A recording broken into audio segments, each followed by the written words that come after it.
Wabarakatuh. Waalaikumsalam warahmatullahi wabarakatuh. Ustaz. Oke, sebelum saya buka, saya mohon maaf karena ini lagi di pesantren. Jadi jam 6 ini lagi pesantren Darul Aman Gombara Makassar. Jadi lagi selesai mengaji, kemudian mandi, kemudian sekolah. Jadi mohon maaf kalau ada suara mengaji ya. Oke, karena masih di suasana pesantren. Oke. Mudah-mudahan dengan suara. Dengar Ustaz. Oke, bagaimana prosesnya? Apa saya langsung atau dipandu? Mungkin bisa dipandu. Ya. Nasrudin Ustaz, panitianya Pak Nasrudin. Oh, Pak Nasrudin. Silakan tafadhal Pak Nasrudin. Baik. Dibuka. Bismillahirrahmanirrahim. Assalamualaikum warahmatullahi wabarakatuh. Alhamdulillah. Wassalatu wassalamu ala asrofil anbiya'i wal mursalin Sayyidina Muhammadin wa ala alihi wa ashabihi ajmain amma ba'd. Pertama-tama marilah kita panjatkan puji syukur kehadirat Allah Subhanahu wa taala atas limpahan rahmat, taufik serta hidayatnya sehingga kita masih bisa berkumpul kembali melalui Zoom ini guna mengikuti kajian Islam online pertemuan ke-5 di mana salawat serta salam senantiasa tercurahkan kepada Nabi besar kita Nabiullah Muhammad Sallallahu Alaihi Wasallam, Nabi yang membawa kita dari zaman kegelapan menuju zaman yang terang benderang seperti saat ini. Kami ucapkan ahlan wa sahlan kepada seluruh hadirin yang telah menyempatkan waktunya pada kajian Islam online, yang dimana seperti yang biasanya sudah saya sampaikan bahwasanya kajian Islam online ini merupakan kajian yang dilaksanakan secara rutin di setiap pekannya, yang diadakan langsung oleh grup Sejen Friends. Dan pada kesempatan kali ini akan dibawakan langsung oleh Al-Ustadz Pipo Nur Ansarullah LC dengan membahas terkait arti hikmah surah Al-Fatihah. Adapun profil pemateri yaitu nama Pipo Nur Ansarullah LC, tempat tanggal lahir Kendari 25 Januari 1988, alamat Jalan Muhajirin Raya, Kompleks Makiau Baji, Bangkala, Makassar, Sekolah Lipia Jakarta, pekerjaan guru swasta dan keahlian ilmu pendidikan agama Islam dan bahasa Arab. Baik, untuk itu kami menyampaikan kepada seluruh hadirin bahwasanya pada kesempatan kali ini seperti biasanya akan dilaksanakan 2 sesi. Yang dimana sesi pertama yaitu penyampaian materi dari Al Ustadz dan kemudian akan diberikan sesi tanya jawab. Baik, untuk mengefisienkan waktu, saya serahkan kepada Al-Ustadz untuk menyampaikan materi. Tafadhol Ustadz. Jazakumullah khairan. Oke, bismillahirrahmanirrahim. Nabda. Assalamualaikum warahmatullahi wabarakatuh. Waalaikumsalam warahmatullahi wabarakatuh. Alhamdulillahi rabbil alamin. Wassalatu wassalamu ala asrafil anbiya'i wal mursalin. Amma ba'du. Mohon maaf, apa jelas suara saya? Karena ada suara mengaji. Alhamdulillah jelas. Insyaallah jelas ya? Iya, Ustaz. Jelas? Insyaallah. Oke. Yes. Sesuai dengan judul arti hikmah surah Al-Fatihah. Al-Fatihah adalah salah satu surah dalam Al-Quran yang dimana Al-Fatihah berasal dari bahasa Arab dari kata fataha yaftahu. Iftah la taftah fathan, yang artinya membuka. Maka dinamakan surah Al-Fatihah karena pembuka dari Al-Quran. Kemudian dari kata fataha akhirnya dibuatlah menjadi isim fa'il, yaitu jadinya Fatih. Maka ketika ada nama laki-laki yang bernama Fatih, berarti dia adalah sang pembuka. Adapun dia ketika dia perempuan atau jadi muannas dalam bahasa Arab, maka dia jadinya Fatihatu atau Fatihatun, yang artinya pembuka untuk muannas perempuan. Kemudian, adakah asbabun nuzul atau sebab-sebab turunnya surah Al-Fatihah? Ternyata tidak ada. Di kitab-kitab ulama tidak ada asbabun nuzul. Dan kita wajib tahu bahwasanya beberapa surah atau beberapa ayat dalam Al-Quran itu ada yang mempunyai asbabun nuzul dan ada yang tidak mempunyai. Salah satunya surah Al-Fatihah tidak mempunyai asbabun nuzul. Kenapa? Karena semua ayat atau beberapa ayat dari Al-Quran itu ada yang menceritakan tentang kejadian atau kisah-kisah terdahulu yang bisa diambil hikmahnya. Kemudian surah Al-Fatihah turun di Mekah, makanya dia dinamakan surah Makkiyah. Nah, adapun kalau surah-surah yang turun di Madinah disebut Madaniyah. Dan bisa kita bedakan antara Makkiyah dan Madinah dengan cara kalau yang pendek-pendek itu pasti Makkiyah. Nah, di juz 30 itu pendek-pendek kan itu rata-rata Makkiyah, turunnya di Mekah. Yaitu sebelum hijrahnya Nabi Muhammad SAW di Madinah atau Yasrib. Adapun yang turun di Mekah adapun yang turun di Madinah disebut namanya Madaniyah. Nah, jadi sesudah hijrahnya Nabi Muhammad SAW. Kemudian, adakah nama lain surah Al-Fatihah? Kenapa? Nah, ini pasti pertanyaan. Kenapa 114 surah itu semua sudah ada namanya? Al-Fatihah sampai An-Nas. Nah, pasti ada pertanyaan begitu ya. Kenapa tidak judulnya atau nama surahnya nama salat, siam? Tapi kan tidak ada. Tidak ada nama surah as-salah, as-siyam. Malah biasanya ada nama binatang, ada golongan, ada biasanya namanya huruf muqatta'ah, shad, qaf, nun, dan seterusnya, al-qalam, dan seterusnya. Kenapa? Itu bersifat, jawabannya cuma satu, yaitu tauqifiyah. Jadi penyusunan Al-Quran itu sudah tauqifiyah. Arti tauqifiyah adalah dari kata tawakuf. Tawakuf artinya berhenti. Kita sebagai orang awam yang kurang ilmu agamanya, maka kita berhenti di situ karena itu sudah menjadi kesepakatan ulama. Kenapa surah kedua namanya Al-Baqarah? Padahal surah Al-Baqarah panjang sekali. Kenapa satu nama saja Al-Baqarah? Kenapa tidak surah Alif Lam Mim? Kenapa bukan surah Al-Kitab? Karena itu tauqifiyah. Dan pertanyaan lagi berikutnya adalah mengapa ayat yang pertama kali turun itu Iqra, kenapa bukan di depan? Malah surah Al-Fatihah. Ya kan? Kalau pakai logika. Kenapa? Karena kita Islam sebagai seorang muslim, sebagai seorang mukmin, kita ini beragama Islam berdasarkan atau berlandaskan dalil dari Al-Qur'an dan As-Sunnah, kemudian ijma dan qiyas. Gitu ya. Jadi tidak berlandaskan dengan akal dan perasaan kita sebagai orang awam, apalagi orang yang tidak paham agama. Kenapa ya Iqra itu bukan di depan? Kenapa Al-Fatihah? Kenapa Al-Fatihah nanti di belakang? Nah itu. Oke. Kita lanjut dari surah Al-Fatihah memiliki nama-nama yang lain sama dengan hari kiamat. Hari kiamat itu banyak namanya di dalam juz 30. Bisa disebut namanya Az-Zalzalah, Al-Qari'ah, itu semuanya nama lainnya dari hari kiamat. Begitu pula surah Al-Fatihah mempunyai nama yang pertama adalah As-Sab'ul Mathani, yaitu 7 ayat yang selalu dibaca berulang-ulang. Sebagaimana dalam surah Al-Hijr ayat 87. Walaqad ataina sab'an minal mathani wal Qur'anal azim. Artinya apa?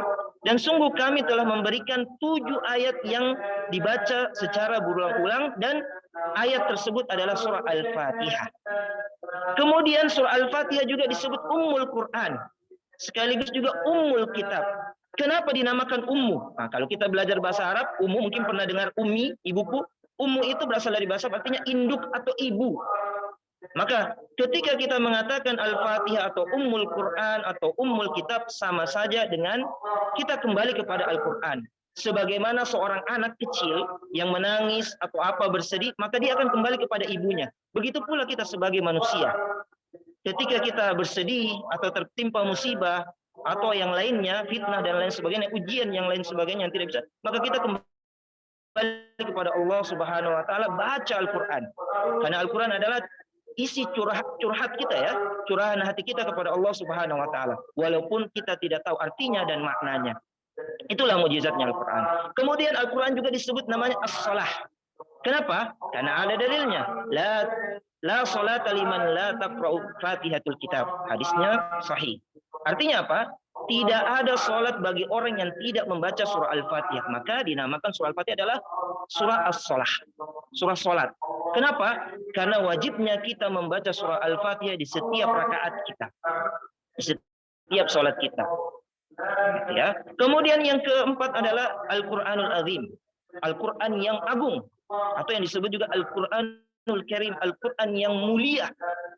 Kemudian dinamakan juga Ar-Ruqyah. Nah, ini. Kenapa dinamakan Ar-Ruqyah? Karena ada hadis Rasulullah SAW ketika ditanyakan, ketika ada seseorang yang terkena racun, dan dia menyebabkan demam dan dibacakanlah surah Al-Fatihah, makanya dinamakan surah Ar-Ruqyah. Dan ini salah satu dalil bahwasanya surah Al-Fatihah bisa dijadikan salah satu surah atau ayat untuk meruqyah diri sendiri atau orang lain. Kemudian dilanjutkan lagi dengan nama yang lain, itu Asy-Syifa. Nah, Asy-Syifa apa artinya? Penawar atau pengobat. Nah, Syifa. Jadi kalau ada namanya Syifa, nama laki-laki atau perempuan, berarti artinya obat atau penawar. Nah, sebagaimana dalam diriwayatkan At-Tirmizi rahimahullah, Fatihatul Kitab Syifaun min kulli summin. Yang artinya surah Al-Fatihah adalah penyakit bagi setiap racun. Nah, apakah itu racunnya yang original, racun ular, atau racun dari orang-orang yang di sekitar kita, atau biasa bahasa kita ya, anak gaul, bahasa anak mahasiswa, toksin atau toksin. Nah, penyembuh ya, penawar bisa. Syifa banyak artinya, penyembuh, penawar, obat, bisa semua, tergantung konteks kalimat yang kita buat. Oke, kemudian banyak ya, ada juga yang dinamakan Asasul Quran, pondasi. Kemudian ada juga namanya Al-Waqiyah, pelindung.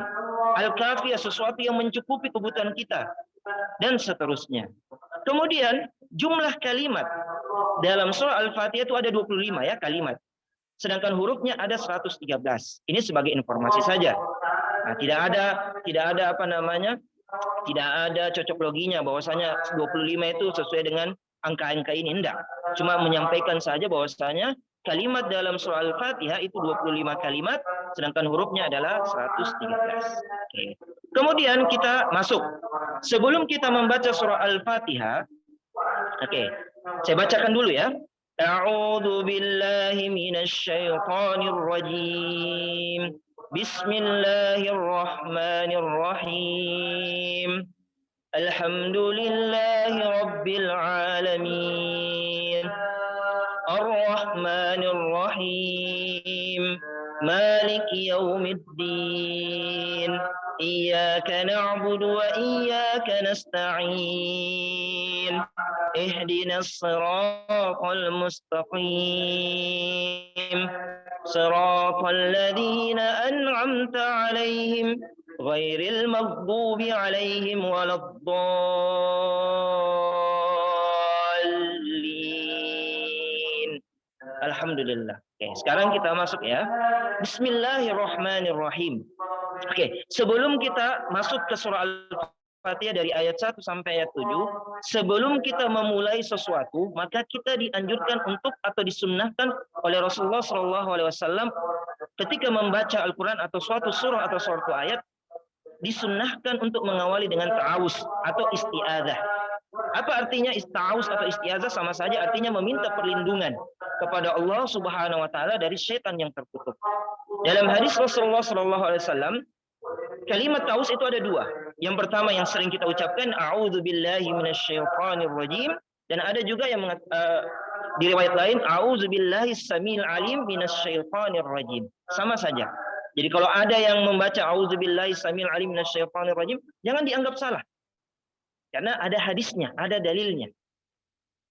Apa artinya a'udzubillahi minasyaitonir rajim? Pasti juga sudah paham. Aku berlindung, a'udzu itu kembali kepada ana. Dalam bahasa Arab, kembali kepada saya. Karena kita yang mengucapkan sendiri. A'udzubillah kepada Allah minasyaitonir rajim. Dari setan yang terkutuk. Kemudian, apakah wajib? Tidak wajib. Tapi sunnah yang ditekankan atau sunnah mu'akkadah. Jadi, malah di dalam sholat, itu kita dianjurkan oleh ulama sebelum membaca basmalah, maka dibaca dulu ta'awuz. Yaitu setelah membaca doa istiftah, kemudian membaca ta'awuz, tapi tidak diperdengarkan. Tidak dikeraskan. Cuma membaca, dilirihkan, dikecilkan, kemudian basmalah, kemudian Al-Fatihah. Kenapa? Karena disunnahkan tadi, sunnah mu'akkadah. Sunnah mu'akkadah itu artinya sunnah yang ditekankan atau sunnah yang mendekati wajib. Tapi tidak wajib. Apakah berdosa kalau tidak membaca ta'awuz? Ya tidak apa-apa, tidak masalah. Tapi lebih dapat pahalanya lebih besar karena kita menjalankan sunnah Nabi Muhammad SAW. Oke, bagaimana? Apa dalilnya? Dalam surah An-Nahl ayat 98. فَإِذَا قَرَأْتَ الْقُرْآنَ فَاسْتَعِذْ بِاللَّهِ مِنَ الشَّيْطَانِ الرَّجِيمِ. Dan apabila kalian membaca atau kamu membaca Al-Quran, maka mulailah dengan asta'izu billahi minasyaitonir rajim. Nah, ulama tafsir menafsirkan surah An-Nahl ayat 98 mengatakan bahwasanya setiap kita membaca ayat Al-Quran, baik itu di Al-Quran itu sendiri atau di dalam sholat, maka kita mulai dengan ta'awuz, basmalah. Ingat, sunnah muakkadah, bukan wajib. Itu salah satu dalilnya surah An-Nahl ayat 98. Kemudian, mengapa ta'awuz ini penting atau disunnahkan atau ditekankan oleh Rasulullah SAW sebelum membaca Al-Quran atau sebelum membaca surah Al-Fatihah di dalam salat? Karena berisi penyampaian kepada kita bahwa setan adalah musuh bagi kita, musuh nyata bagi kita. Maka kita harus berlindung. Jangan sampai ketika kita membaca Quran atau kita sholat, setan itu langsung datang mengganggu. Nah, jadi setan itu ketika kita ibadah dia datang mengganggu. Tapi ketika azan dia lari. Setelah azan ketika sholat dia datang lagi mengganggu. Dan itu sudah jelas dalam hadis Rasulullah SAW. Bahwasanya ada setan yang khusus untuk mengganggu orang-orang sholat, mengganggu orang-orang yang berzikir. Salah satunya yang di dalam surah An-Nas, Al-Waswas Al-Khannas. Ya, selalu membisikkan rasa keburukan untuk melakukan kejahatan. Oke. Kemudian saya tidak terlalu panjangkan karena masih ada. Yang kedua adalah keutamaan membaca al-basmalah. Atau yang kita dengar Bismillahirrahmanirrahim. Oke. Sebelum saya lanjut, ada hadis dari Rasulullah SAW. Ada ulama muhaddis yang mengatakan hadis ini yang derajatnya hasan, bisa diambil jadi dalil, dan ada yang mengatakan juga dhaif, tapi dia tidak lemah sekali, dhaif jiddan. Apa dalilnya? Kullu amrin dzibalin la yubda'u fihi bi bismillahirrahmanirrahim fahuwa abtar. Nah, ini diriwayatkan oleh Al-Khatib dalam kitabnya Al-Jami dan As-Subki dalam kitabnya Tabaqat.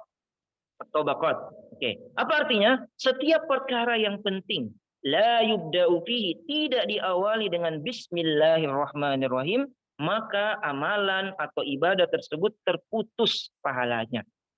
Jadi walaupun dibilang ada yang bilang dhaif, tapi kita mengambil tengah-tengahnya, itu hasan. Bisa dijadikan dalil. Jadi segala sesuatu kita awali dengan basmalah. Ketika kita makan diawali dengan basmalah supaya lebih berkah. Berkah itu dari segi bahasa artinya bertambahnya kebaikan. Dan kebaikan itu tidak selamanya dengan rezeki, dengan gaji, tidak. Tapi bisa saja dengan kesehatan mata, kesehatan badan, dan lain sebagainya. Mempunyai keluarga yang lengkap, itu semuanya berkah. Oke. Ya. Kemudian ada, ini saya bahas secara fikih ya, karena hikmahnya, arti dan hikmahnya. Oke.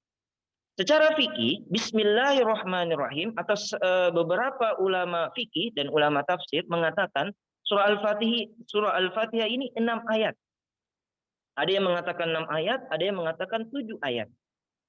Oke. Makanya ketika kita sholat, mohon maaf ya, ketika kita sholat di masjid, pasti ada orang yang, mohon maaf, tidak memperdengarkan basmalah.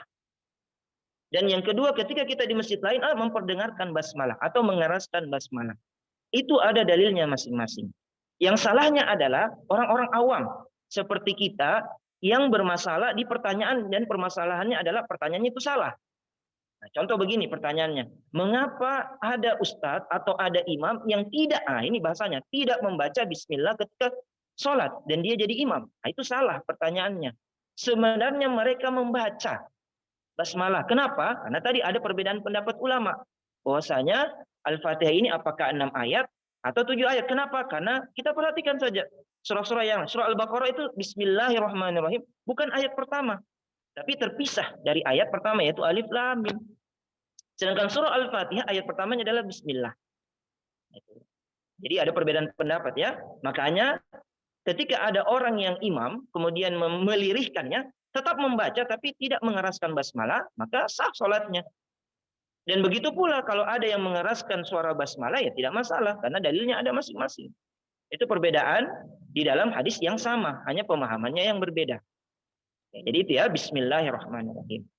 Oke, jadi bismillahirrahmanirrahim setelah kita menjelaskan tentang perbedaan pendapat ulama tentang bagaimana apakah mengeraskan atau mengecilkan suara basmalah. Bukan tidak membaca ya. Jadi salah pertanyaannya. Bukan tidak membaca. Jangan sampai karena kita salah paham, jadinya pemahaman kita salah. Nah, bahwasanya si Ustadz tadi tidak baca basmalah, berarti batal sholat kita dong. Nah, tidak. Beliau membaca secara kecil, tidak mengeraskan. Itu perbedaan yang bisa kita tolerir karena ada dalilnya. Oke, kemudian kita lanjut. Bismillahirrahmanirrahim. Oke, Bismillah dengan nama Allah. Ar-Rahman, Ar-Rahim, yang Maha Pengasih lagi Maha Penyayang. Oke, di dalam ayat ini, Bismillah di ayat pertama, ismi ya, bi itu dengan huruf jar dalam bahasa Arab, Ismillah, nah, dengan nama Allah. Dan kita meyakini bahwasanya ada nama-nama Allah sekaligus sifat-sifat Allah yang 99. Asmaul Husna yang kita kenal ya, nama-nama yang terbaik. Nah, dengan nama Allah, siapa nama Allah itu salah satunya? Ar-Rahman, yang Maha Pengasih. Nah, kemudian yang kedua, Ar-Rahim, Maha Penyayang. Apa perbedaan Ar-Rahman dan Ar-Rahim? Ulama tafsir mengatakan Ar-Rahman itu adalah sifat rahmatnya Allah, kasihnya Allah Subhanahu wa taala baik untuk orang yang dicintai dan makhluk ya, bukan orang ya, makhluk yang dicintai atau untuk makhluk yang tidak dicintai. Jadi bersifat umum, global. Sedangkan Ar-Rahim adalah rahmat Allah Subhanahu wa taala, sayangnya Allah Subhanahu wa taala yang khusus untuk orang-orang yang beriman, yang muslim dan bertakwa, yang muhsin. Seperti kita yang hadir di majelis pada pagi hari ini, insya Allah. Jadi salah satu rahmat yang bisa kita rasakan hari ini adalah karena kita duduk bermajelis. Itu salah satu rahmat Allah Subhanahu wa taala. Bayangkan saja banyaknya orang yang sudah diundang, mohon maaf ya saya tidak menyinggung, banyaknya orang yang kita undang cuma beberapa yang masuk, ya kan? Nah, itu berarti ada rahmat Allah, sayangnya Allah Subhanahu wa taala agar kita bisa memotivasi diri kita pada pagi hari ini. Oke, mencerahkan hati kita, mencerahkan pikiran kita, mencerahkan wajah kita dengan duduk bermajelis ilmu di pada pagi hari ini. Ya, jadi Bismillahirrahmanirrahahim dengan nama Allah yang Maha Pengasih bagi seluruh makhluknya, baik yang dicintai maupun yang tidak dicintai. Sedangkan Ar-Rahim bagi terkhusus bagi orang-orang yang beriman dan berislam. Dan sebelum saya selanjut ayat kedua, kenapa saya bilang mukmin dan muslim? Nah, mukmin dan muslim itu walaupun dinamakan sama, tapi berbeda maknanya.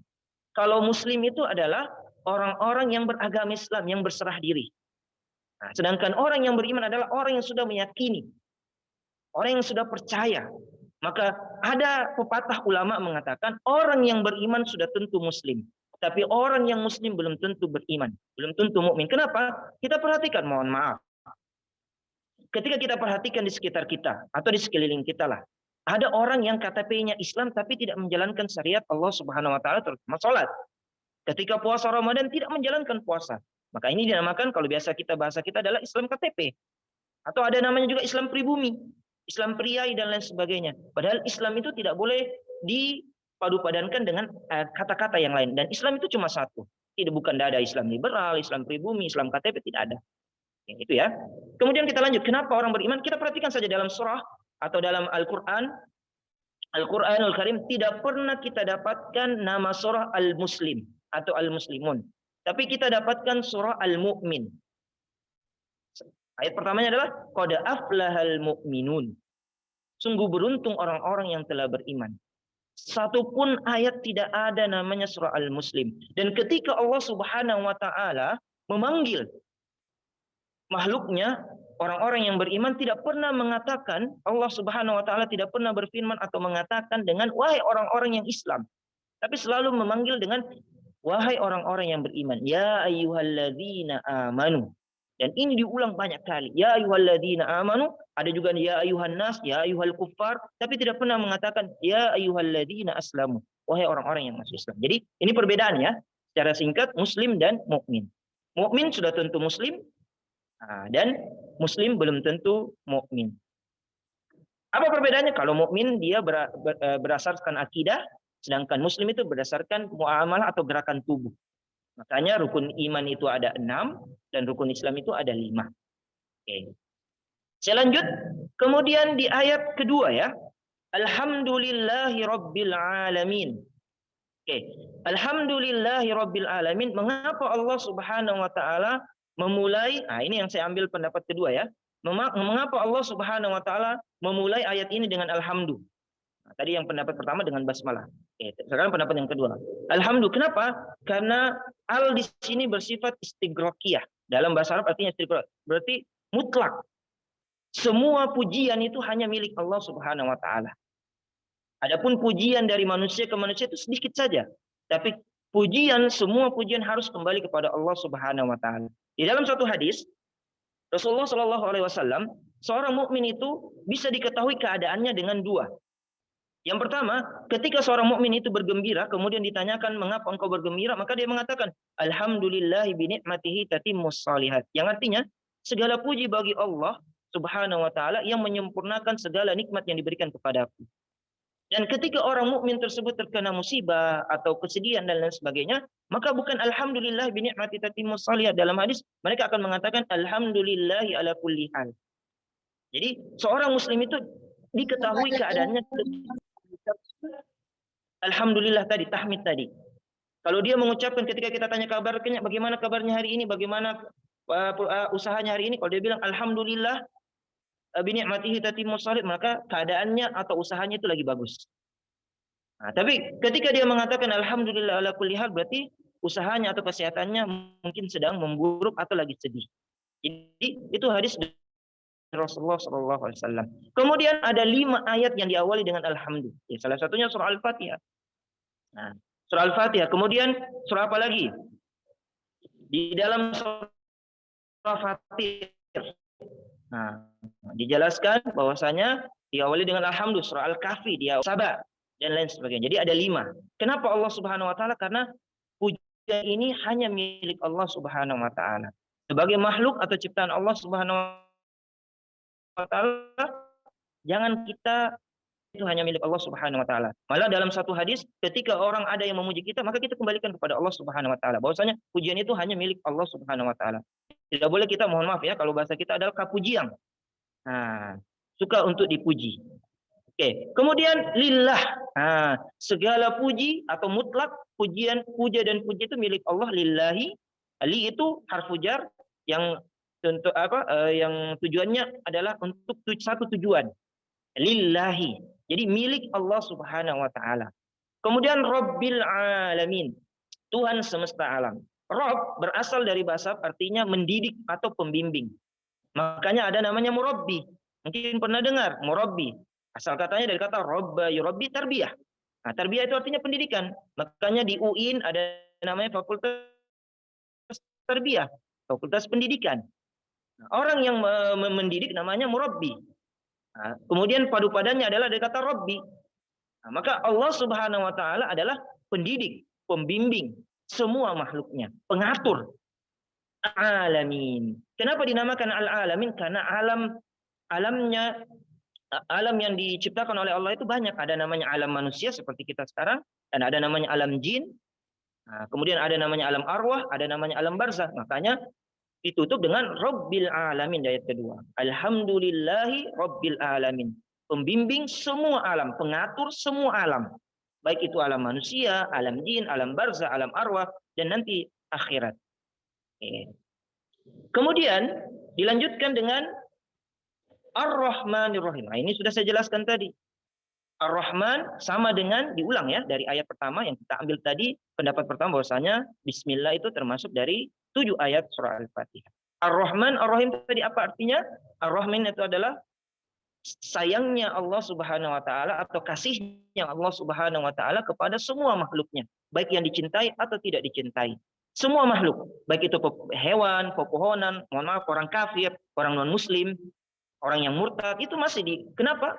Salah satu sayangnya Allah, mereka masih diberikan kesehatan atau kehidupan, belum meninggal, disuruh untuk bertaubat sebenarnya.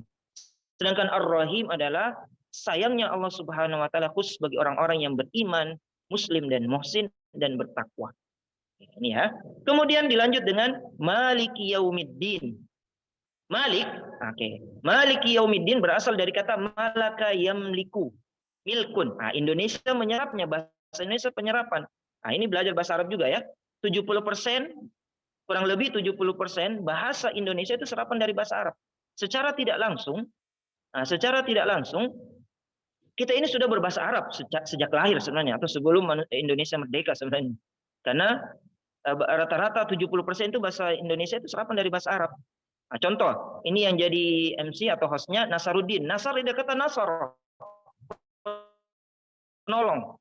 Din itu agama, Nasaruddin. Jadi yang diakhiri dengan din. Jadi Nasaruddin berarti pembela agama, penolong agama itu. Nah, seperti nama saya Pipo Nur. Nah, Pipo kan bahasa ini dari orang tua, sedangkan Nur itu cahaya. Nah, itu.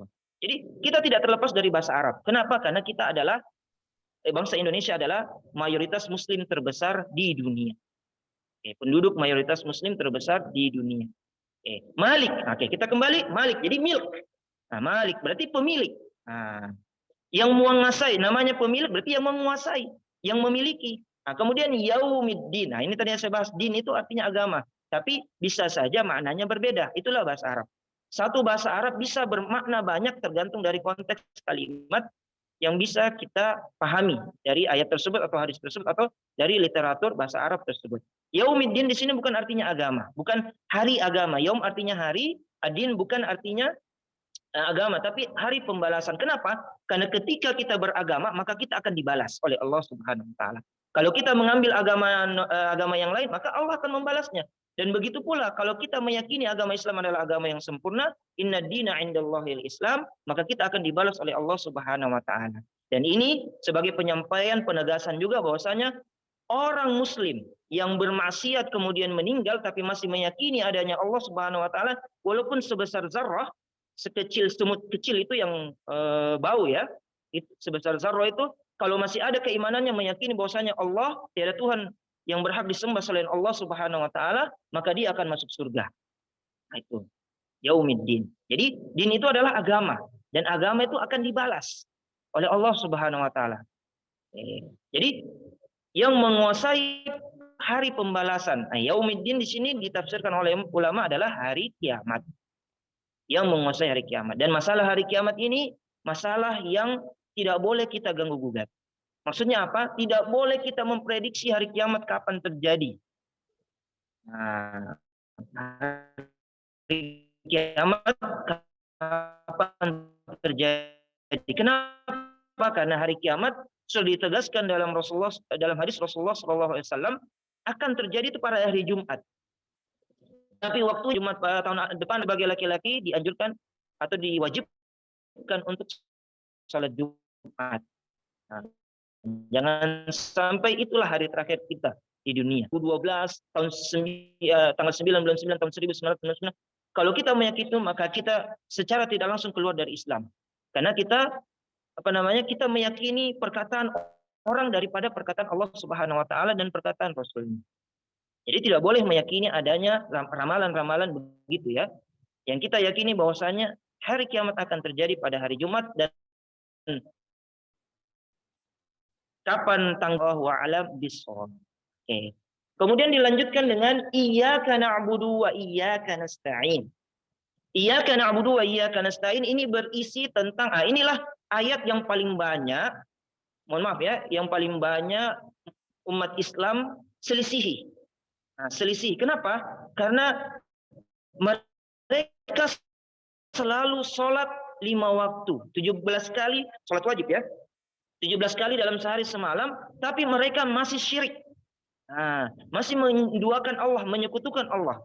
Iyyaka na'budu, hanya kepadamu lah kami menyembah, wa iyyaka nasta'in, hanya kepadamu lah kami meminta pertolongan. Jadi penyembahan kepada Allah Subhanahu wa taala mutlak untuk Allah Subhanahu wa taala. Makanya kita dinamakan abdun. Nah, abdun itu artinya ada dua, tergantung konteksnya. Kita mau artikan hamba sahaya atau hamba atau budak. Tergantung. Nah, kalau kita dibilang Abdullah berarti apa? Yang bukan budaknya Allah, tapi hambanya Allah. ada namanya Abdul Rahman, ada namanya Abdul Rahim, ada namanya Abdul Khalik. Itu semuanya hambanya Allah Subhanahu wa taala artinya. Oke, jadi sifat penghambaan ini harus kita yakini hanya mutlak milik Allah Subhanahu wa taala. Tidak boleh kita duakan. Kalau kita menduakan innallaha la yaghfiru ayyushraka bihi wa yaghfiru ma duna dzalika. Sesungguhnya Allah Subhanahu wa taala tidak mengampuni dosa syirik, tapi akan mengampuni dosa setelahnya. Dosa pembunuhan, dosa minuman keras, dosa perzinahan itu masih bisa diampuni oleh Allah Subhanahu wa taala liman yasha, bagi orang yang dikehendakinya. Kalau dikehendaki, kalau tidak dikehendaki ya sudah. Itu ya. Kemudian ibadah juga, nah ini karena berkaitan dengan ibadah, ini sesuai dengan syahadat kita, asyhadu an la ilaha illallah. Apa artinya? Saya bersaksi bahwasanya tiada Tuhan yang berhak disembah selain Allah Subhanahu wa taala. Kita sudah bersaksi, kita sudah sholat 17 kali, kemudian ada sholat sunnah. Selalu diulang-ulang ayat ini. Iyyaka na'budu wa iyyaka nasta'in. Tapi masih tetap kita melakukan syirik, dan syirik itu ada syirik besar, ada syirik kecil. Nah, syirik besar ya seperti berkurban selain Allah Subhanahu wa taala, pergi di kuburan meminta jodoh, itu. Pergi di pohon beringin, pergi di orang meminta kepada orang yang mati, dan nauzubillah min dzalik. Kita berlindung dari perbuatan tersebut. Itu tidak boleh karena menyelisih dari ayat ini. Iyyaka na'budu wa iyyaka nasta'in. Kemudian meminta pertolongan. Pertolongan di sini maksudnya adalah al-ma'unah. Nah, al-ma'unah. Apa artinya al-ma'unah? Ya pertolongan bagi orang-orang yang baik yang dicintai atau tidak dicintai oleh Allah Subhanahu wa taala. Jadi pertolongan itu ada 3. Yang pertama adalah mukjizat. Nah, mukjizat ini adalah pertolongan Allah Subhanahu wa taala kepada para nabi dan rasulnya. Dan ini sudah berakhir karena sekarang bukan lagi zaman nabi dan rasul. Kemudian yang kedua adalah ada namanya karamah. Pertolongan Allah Subhanahu wa taala kepada wali-wali Allah, kepada orang-orang yang soleh, dan pertolongan Allah Subhanahu wa taala ini yang karamah ini hanya berlangsung 1 kali dan tidak bisa terulang. Hanya bisa 1 kali dan bisa terulang. Nah, kalau kita sekarang kan dihebohkan dengan satu media ya, atau salah satu info bahwasanya dukun, bagaimana dukun dan pesulap merah. Nah, itu yang begituan, mereka menganggap itu karomah, masa berulang-ulang. Nah, itu tidak bisa. Karomah itu artinya bagi orang-orang yang soleh, yang menjaga bacaan Qur'annya, menjaga sholatnya, menjaga ibadahnya, tidak melakukan syirik, itu orang-orang soleh. Maka mereka mendapatkan karomah. Nah, bisa saja mungkin ketika tabrakan dia tidak meninggal, itu karomah. Tapi kalau orang-orang yang biasanya mohon maaf ya, tidak soleh, nah, bolong-bolong sholatnya, tapi dapat maunah dari Allah Subhanahu. Itu namanya maunah, pertolongan Allah. Nah, contohnya dia ingin naik pesawat, terlambat pesawatnya, terlambat dianya, pesawatnya sudah terbang, ternyata mohon maaf pesawatnya jatuh. Nah, itu maunah dari Allah Subhanahu wa taala. Padahal dia orang, mohon maaf, ada orang non muslim maunah. Nah, kalau karomah itu bagi orang yang soleh. Oke, kemudian ibadah, sebelum saya lanjut, ibadah itu terbagi menjadi 2. Nah, ibadah terbagi menjadi 2, iyyaka na'budu, ini penjelasan dari na'budu. Ibadah itu terbagi menjadi 2, yang pertama adalah mahdhah, ibadah mahdhah, ibadah yang murni, yang sudah ada dalilnya, contohnya salat, zakat, puasa Ramadan, itu sama ibadah mahdhah. Adapun ibadah ghairu mahdhah, ibadah yang tidak murni, maksudnya tidak ada dalilnya tapi dia bisa mendapat pahala. Namanya ibadah, segala sesuatu yang dilakukan akan mendapatkan pahala, itu namanya ibadah. Oke, contoh, kita tidur. Tidur kan tidak ada dalilnya bahwasanya kita tidur dapat pahala. Enak sekali tuh. Oke, tapi ibadah tidur ini bisa menjadi ibadah mendapatkan pahala ketika kita niatkan kita tidur atau kita istirahat untuk melaksanakan sholat berikutnya atau melaksanakan ibadah berikutnya. Contoh sholat malam. Setelah sholat isya, dia berniat untuk sholat tahajud, maka dia tidur. Maka tidurnya sampai jam 3 itu bernilai ibadah di sisi Allah Subhanahu wa taala. Itu namanya ibadah ghairu mahdhah. Berbeda kalau mereka tidak dalam tidur, nonton Piala Dunia dan lain sebagainya. Itu tidak masuk. Begitu pula belajar. Nah, seperti ini. Belajar itu ibadah ghairu mahdhah. Oke. Walaupun ada dalilnya ya, thalabul ilmi itu kan menuntut ilmunya. Nah, tapi duduk di pagi hari ini ya sudah, itu namanya ibadah ghairu mahdhah dan insya Allah mendapat pahala karena ada dalilnya sendiri. Nah, barang siapa yang duduk di majelis, maka Allah di majelis ilmu agama ya, maka para malaikat yang mendengarkannya akan berselawat atau mendoakan kepadanya agar diberikan ampunan oleh Allah Subhanahu wa taala. Itu dalam hadis arba'in. Oke. Kemudian dilanjutkan dengan ihdinas siratal mustaqim di ayat ke-6. Nah, ini fi'lul amri, kata kerja perintah. Nah, ihdi itu dari kata hidayah. hadiah yang terbaik. Nah, jadi dari bahasa Arabnya itu ada kata hadayahdi. Nah, hidayah, dan bisa juga dari kata hadiah. Jadi hadiah dengan hidayah diserap oleh bahasa Indonesia. Jadi hadiah yang terbesar yang diberikan oleh Allah Subhanahu wa taala kepada manusia adalah hidayah. Nah, hidayah. Apa artinya hidayah dalam bahasa Indonesia? Petunjuk. Nah, jadi kalau namanya huda, hidayah itu artinya petunjuk.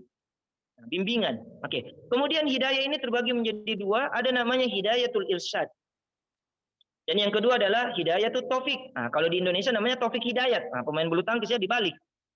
Nah, jadi hidayah itu ada dua, namanya hidayatul irsyad dan hidayatul taufik. Hidayatul irsyad atau dari saya kepada kita semua, biasa-biasa. Itu namanya hidayah. Contoh, ada yang tidak sholat, kemudian saya bangunkan atau saya nasihati untuk sholat. Nah, itu namanya hidayatul irsyad. Adapun hidayatul taufik adalah petunjuk langsung dari Allah.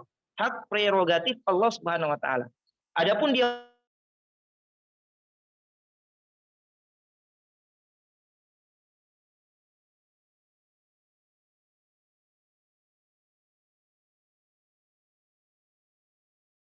kan selalu nasihat. Nah, karena kita ini ibarat tanaman yang harus disiram terus, bukan terus-menerus ya, disiram terus setiap hari. Nah, tapi ada waktunya, tidak juga 24 jam disiram. Sama seperti tanaman ya kan. Kalau tidak pernah disiram akan layu, begitu pula hati kita. Kalau tidak pernah mendengar ceramah atau nasihat agama, maka kita akan layu. Akan bermaksiat atau durhaka kepada Allah Subhanahu wa taala. Tapi kalau kita disiram dengan kadarnya pagi hari, sore hari, seperti begitu pula kita mendengarkan majelis ilmu dan lain sebagainya, maka kita akan menambah motivasi untuk beribadah kepada Allah Subhanahu wa taala. Walaupun nantinya mungkin ada kemaksiatan lagi yang kita lakukan tanpa sadar atau yang kita sadari. Ya. Ihdina. Jadi hidayah yang paling besar adalah hadiah yang paling besar adalah hidayah atau petunjuk dari Allah Subhanahu wa taala. Adapun petunjuk dari manusia ya cuma petunjuk biasa saja. Nah, jadi contohnya ada orang yang minuman keras, kita sudah nasihati dia, tapi dia tidak mau. Nah, itu sudah namanya hidayatul irsyad. Adapun hidayatul taufik milik Allah. Apakah dia mau bertobat, tidak mau lagi minum? Nah, itu urusannya dia dengan Allah Subhanahu. Yang penting kita sudah menyampaikan al-amru bil ma'ruf wa nahyu anil munkar, dan itulah salah satu inti dakwah kita sebagai umat muslim. Semua baik laki-laki dan perempuan membawa satu, yaitu al-amru bil ma'ruf wa nahyu anil munkar. Apa artinya al-amru bil ma'ruf? Memerintahkan kepada kebaikan, wa nahyu anil munkar, dan melarang kepada kemungkaran atau kemaksiatan atau kedurhakaan kepada Allah Subhanahu wa taala. Jadi kalau ada keluarga kita yang keluar atau melenceng dari syariat, maka kita tegur, kita beri nasihat. Nah, kalau dia terima, alhamdulillah. Tidak terima juga, alhamdulillah juga. Kenapa? Karena urusannya dia dengan Allah. Yang penting kita sudah menyelesaikan tugas kita sebagai dakwah kepada mereka, keluarga kita terutama. Oke, kemudian as-siratal mustaqim. Nah, jalan yang lurus. Ulama tafsir mengatakan jalan yang lurus ini adalah jalan yang tidak bengkok ya, kebalikannya. Nah, kemudian ada yang menafsirkan juga siratal mustaqim adalah Islam.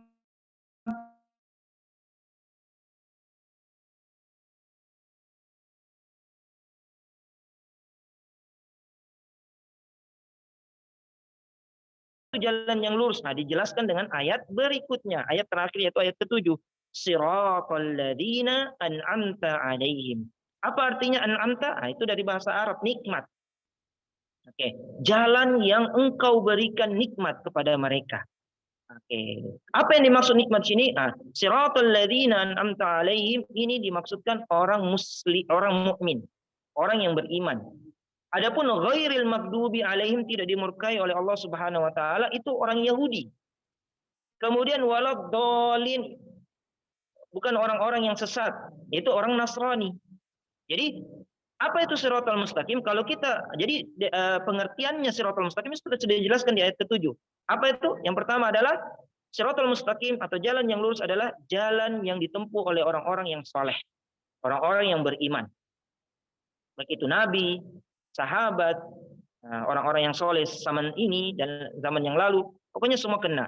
Kemudian ghairil maghdubi bukan jalan orang-orang yang dimurkai oleh Allah Subhanahu wa taala dan bukan jalan yang dilalui oleh orang-orang yang sesat.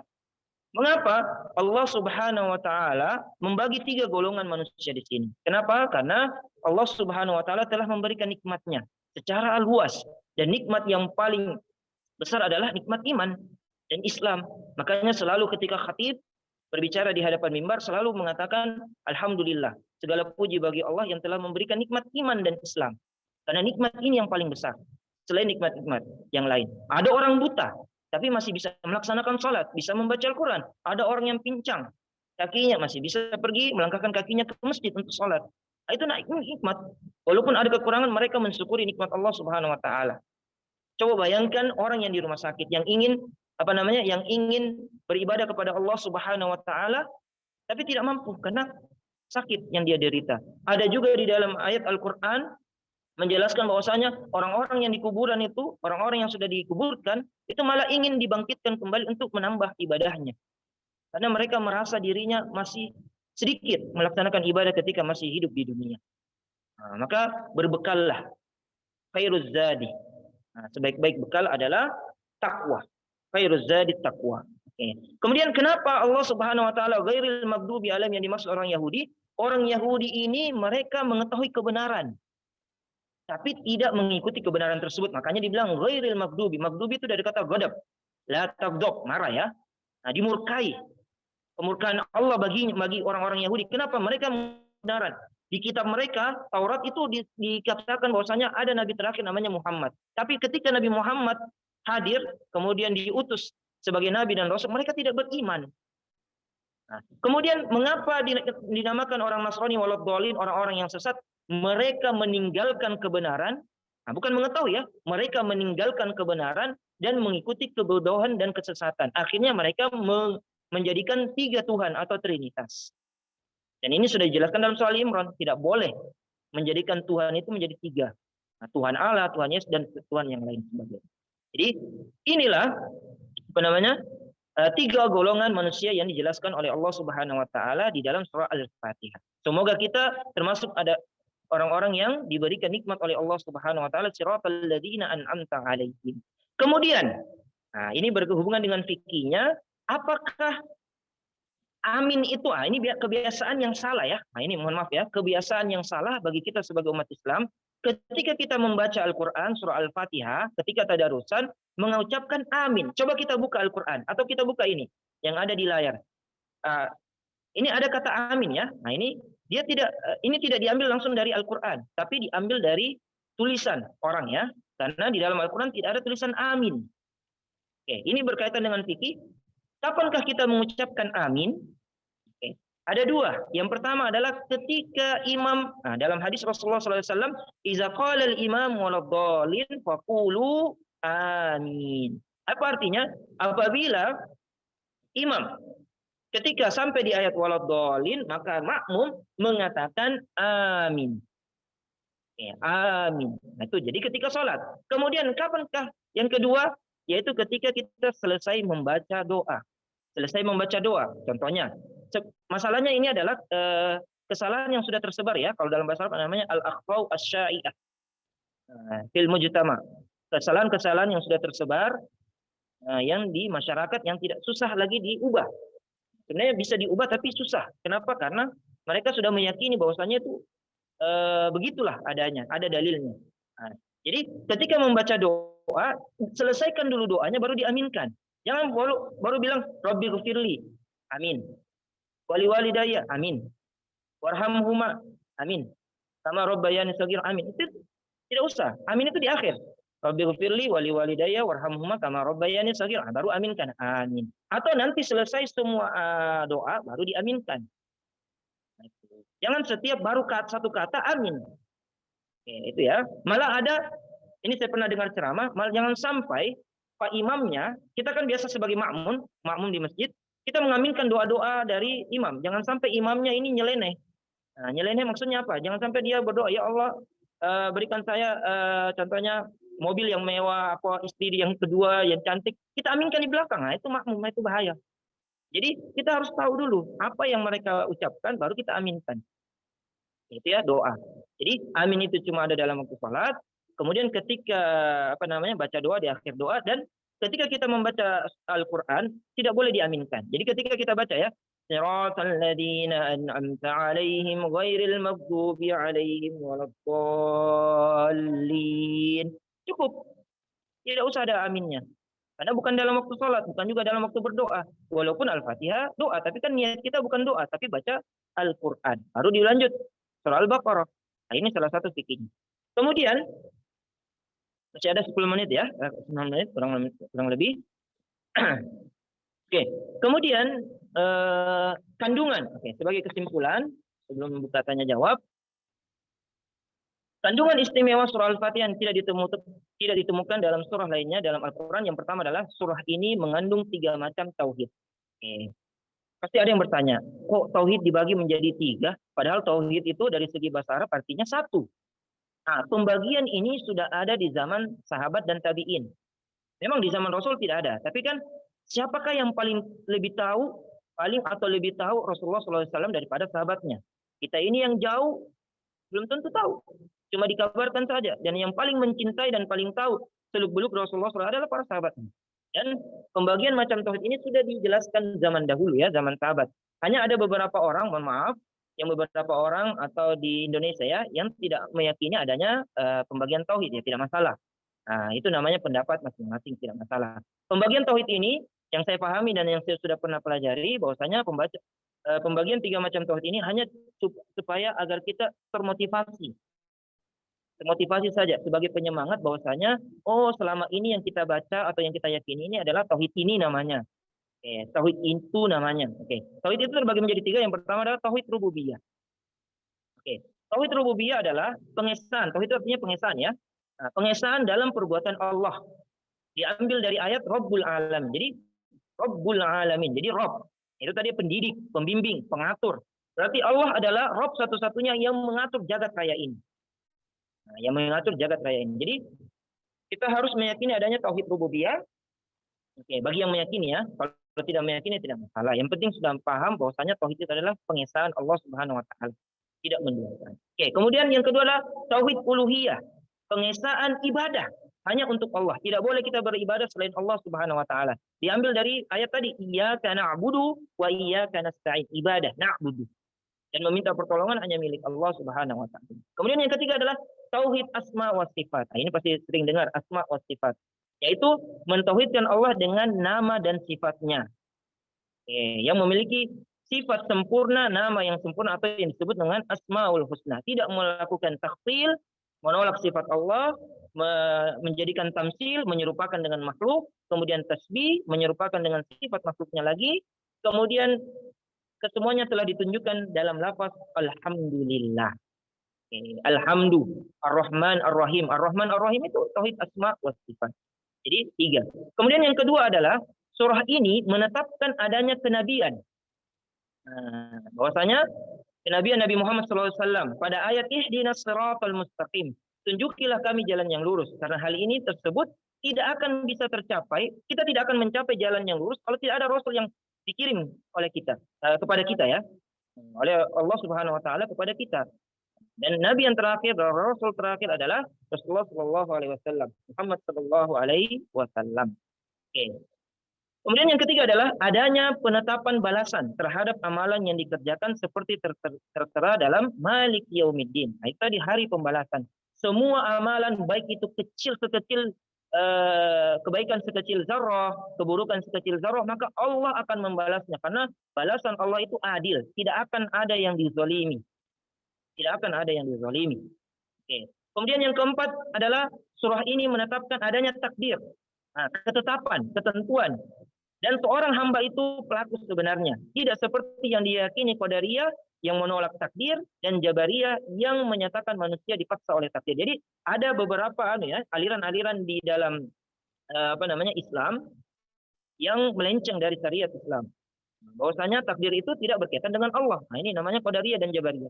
Kemudian yang kelima adalah surah ini membantah seluruh ahli bid'ah yang sesat. Ahli bid'ah yang sesat yakni pada ayat ihdinas siratal mustaqim. Tunjukilah kami jalan yang lurus, yaitu jalannya orang yang mengetahui kebenaran dan mengamalkannya. Setiap ahli bid'ah menyelisihi ini. Jadi apa dinamakan ahli bid'ah? Ini juga. Nah, saya jelaskan dulu bid'ah. Jangan sampai salah paham. Kalau mungkin ada pertanyaan, mungkin sudah terjawab sekarang. Bid'ah itu dalam hal ibadah. Bid'ah dari segi bahasa adalah sesuatu yang baru. Sesuatu yang belum ada menjadi ada. Makanya dalam Al-Quran surah Al-Baqarah, tadi ussamawati wal ard. Allah lah yang menciptakan langit dan bumi. Makanya langit dan bumi kan belum ada sebelumnya. Kemudian diciptakan Allah, namanya badi. Sama dengan bid'ah, sesuatu yang tidak pernah dilakukan Rasulullah SAW, kemudian dilakukan pada zaman ini. Dan ingat, bid'ah itu dalam hal agama. Mohon maaf ya, ada beberapa orang yang salah menafsirkan atau menerjemahkan bid'ah ini dengan bid'ah itu seperti HP, mobil. Itu bukan, itu dalam bahasa Arab beda lagi. Yang namanya ikhtira, penemuan. Jadi mungkin karena kurang literasi dai-nya atau akhirnya kurang literasi bahasa Arab ya. Karena banyaknya kita di Indonesia adalah rata-rata dai itu kurang bahasa Arabnya. Padahal salah satu syarat untuk menjadi dai adalah paham bahasa Arab. Oke, lanjut. Kemudian yang keenam adalah surah ini mengajarkan memurnikan, mengikhlaskan. Jadi ikhlas itu artinya murni. Jadi kalau kita namakan ikhlas, kalau kita sering ikhlas itu artinya murni. Tanpa ada kotoran, tanpa ada najis dan lain sebagainya. Makanya dibilang ikhlas, murni. Makanya kita ini harus selalu beribadah kepada Allah Subhanahu wa taala dengan ikhlas. Melakukan sesuatu yang baik itu dengan ikhlas karena Allah taala ya. Kemudian meminta pertolongan hanya kepada Allah Subhanahu wa taala. Jadi sebagaimana kata ikhlas dalam surah Al-Ikhlas, tidak ada kata-kata ikhlas ya. Jadi kata ikhlas ini tidak boleh diucapkan.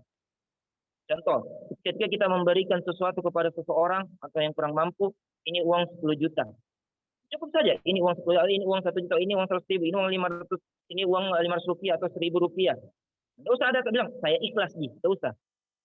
Karena kata ikhlas itu ketika kita ucapkan, maka bisa ulama menafsirkan kata ikhlas itu bisa menyebabkan rontoknya pahala kita ketika kita ucapkan ikhlas. Karena ikhlas itu tidak diucapkan. Sama seperti kita beribadah kepada Allah Subhanahu wa taala, sama seperti kita membaca surah Al-Ikhlas, tidak ada kata-kata Al-Ikhlas di dalamnya. Jadi ada dua surah yang tidak ada nama surahnya di dalam ayatnya. Yaitu yang pertama tadi surah Al-Fatihah dan yang kedua adalah surah Al-Ikhlas. Kenapa surah Al-Fatihah tidak ada kata Al-Fatihah di dalamnya? Karena dia pembuka dari Al-Quran. Kemudian kenapa tidak ada kata ikhlas dalam surah Al-Ikhlas? Karena kita harus memurnikan Allah Subhanahu wa taala. Qul huwallahu ahad. Selainnya semuanya ada. Surah An-Nas ada kata An-Nas, A'udzu birabbin nas. Al-Falaq ada, Al-Baqarah ada dan lain sebagainya. Oke, saya kira cukup. Saya kembalikan kepada moderator. Baik, alhamdulillah. Berhubung masih ada sekitar 2 menit, mungkin bisa kami buka untuk diskusi bersama Ustadz. Mungkin bisa ada 1 atau 2 pertanyaan. Bagi hadirin yang mau bertanya bisa mengaktifkan mic-nya. Oke, silakan. Ya, assalamualaikum Ustaz. Saya Safruddin Ustaz. Oke, masya Allah. Ya, ini langsung saja karena mungkin banyak juga yang lain Ustaz yang mau bertanya. Kadang surat Al-Fatihah itu Ustaz itu dipakai selalu dalam doa. Termasuk kita mengirim Al-Fatihah untuk, padahal kan artinya kan tentang tauhid Ustaz. Iya. Ya, tentang pribadi ya, bukan tentang orang lain atau keluarga. Bagaimana pandangan Ustaz tentang itu? Oke. Ya, syukran. Ya. Afwan, oke. Ada lagi atau saya jawab dulu ya? Oke, saya jawab saja ya. Oke, bismillah. Surah Al-Fatihah sudah benar tadi bahwasanya surah Al-Fatihah ini berisi tentang tauhid dan menjelaskan tentang bagaimana keadaan manusia di akhir, balasannya, kemudian bagaimana ada 3 manusia di dunia tadi. Oke. Kemudian bagaimana hukumnya? Kita masuk ke soalan pertama. Yang pertama adalah mengirimkan surah Al-Fatihah atau surah-surah atau ayat-ayat tertentu atau surah-surah tertentu kepada orang yang sudah meninggal. Oke.